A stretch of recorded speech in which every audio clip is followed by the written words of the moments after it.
কিছুতেই থামছে না সীমান্তে বিএসএফ এর পুশিন। আজও ময়মনসিংহ, চাঁপাইনবাবগঞ্জ ও পঞ্চগড় সীমান্ত দিয়ে নারী, শিশুসহ ৫৬ জনকে বাংলাদেশ ভূখণ্ডে ছেড়ে দেওয়া হয়েছে।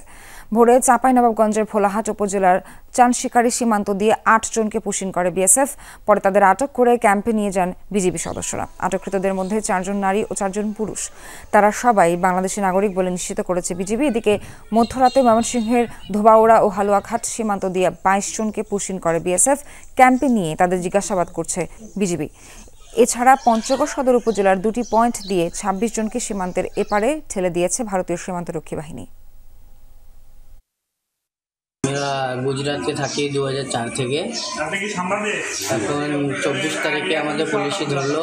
কালকে রাত্রে ১টার সময় আমাদের এখানে বাংলাদেশে পাঠিয়ে দিয়েছে। মেলা মারধর করেছে, ধরে তারপরে রাত ২টোর সময় ১টার সময় ছেড়ে দিয়েছে ওখান থেকে জঙ্গল দিয়ে বাংলাদেশের ভিতরে, আর বলেছে যে ওদিকে তাকালি গুলি মেরে দেবে। এরা সবাই বাংলাদেশের নাগরিক।